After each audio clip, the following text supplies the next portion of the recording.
Kaiju number 8 has been hitting harder with every new episode. But episode 5 of season 2, titled I Want to Be Strong, might just be one of the most emotional chapters so far. Following the devastating loss of Commander General Isao Shinomiya, the anime delivers a perfect mix of grief, resolve, and looming danger.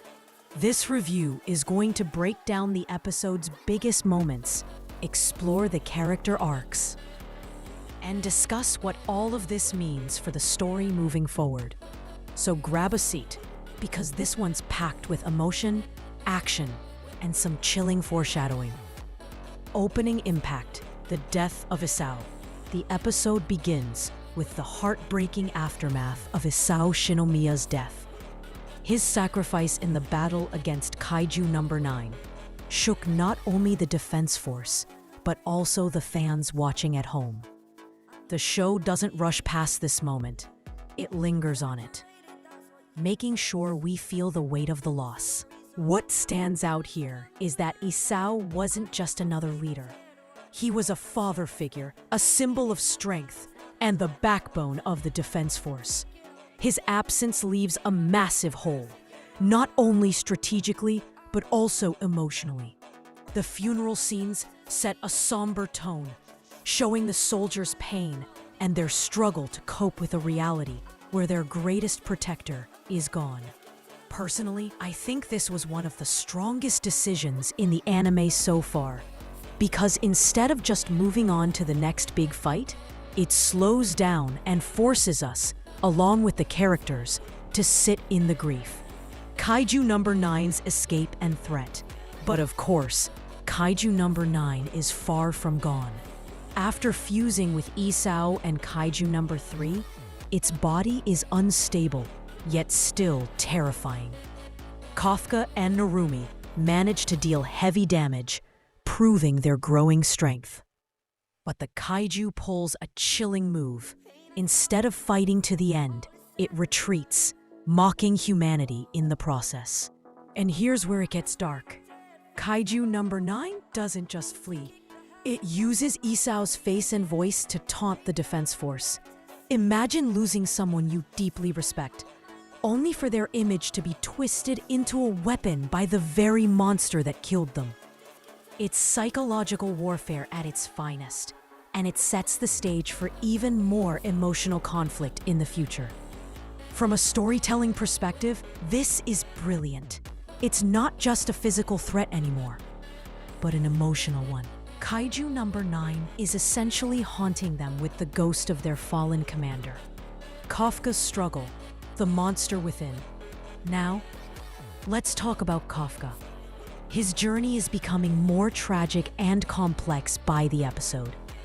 The repeated transformations into his kaiju form are taking a heavy toll on his body.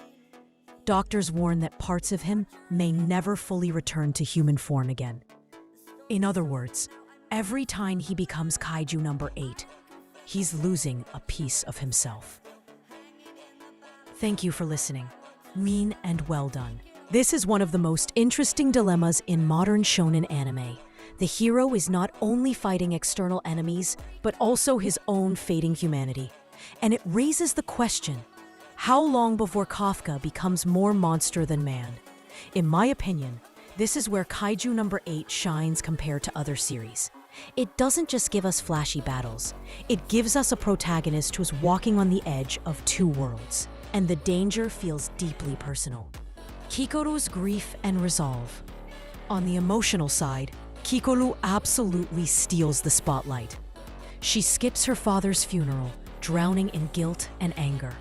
From her perspective, she wasn't strong enough to save him, and now she feels like she's carrying the weight of his death on her shoulders. Narumi steps in here with one of the most powerful lines of the episode. He promises to train Kikoru until she becomes stronger than everyone except him. It's both a declaration of faith and a challenge. Narumi is basically saying, you have the potential, but you're going to need to bleed and sweat for it. Kikoru's arc in this episode hit me hard. She's a teenager who just lost her father in the most traumatic way imaginable. But instead of breaking, she decides to push forward, to honor his memory by becoming stronger. That's classic shonen spirit, but with a heavy emotional layer that feels more grounded than most. Isao's legacy. The secret research. Another crucial detail revealed in this episode is Isao's secret research. Before his death, he entrusted it to Atami, ensuring that his work wouldn't be lost. This research could play a massive role in the Defense Force's future battles, possibly even turning the tide against Kaiju No. 9. What I love about this subplot is that Isao's influence doesn't end with his death. His vision continues, and his preparation shows that he was thinking far ahead, even about the possibility of his own downfall. That kind of foresight cements him as one of the most important characters in the series, even posthumously. Training for the future. The second half of the episode shifts towards preparation. Kikoru begins training with the goal of surpassing the captains in just 1 month, a seemingly impossible task. But given her resolve and Narumi's support, it feels like she's stepping onto a path that could redefine her role in the series. These training sequences are more than just power-ups. They're symbolic. The Defense Force is in a fragile state. With Isao gone and Kafka's condition deteriorating, the younger generation has to step up faster than anyone expected. Kikoru's training represents that desperate push forward. Cliffhanger. The return of Kaiju No. 10, and then comes the cliffhanger that made fans sit on the edge of their seats. Kaiju No. 10 stirs once again, discovered by Vice Captain Hoshina. Just when the Defense Force can barely catch its breath, another powerful enemy is about to rise. This was a perfect way to end the episode. It keeps the tension high and reminds us that the world of Kaiju No. 8 doesn't allow much time for healing.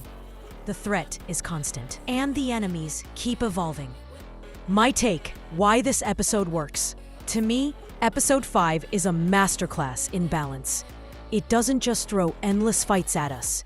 It slows down, makes us feel the loss, and then builds up anticipation for what's to come. For Kikoru, grief becomes fuel. For Kafka, his own body is the ticking time bomb. For the Defense Force, hope lies in carrying Isao's vision forward. What really stood out is how personal everything feels.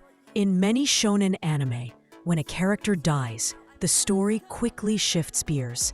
But here, the death echoes through every moment, shaping decisions, motivations, and even the threats they face. Episode 5 of Kaiju No 8's second season isn't just about action. It's about emotion, responsibility, and the cost of being human in a world full of monsters. Isao's death casts a long shadow. Kafka's body is betraying him, and Kikoru is stepping into a path of strength that will define her future. And with Kaiju No 10's return, the stage is set for chaos. What did you think of this episode? Was Kikoru's resolve your highlight, or do you think Kafka's internal struggle is the real core of the story?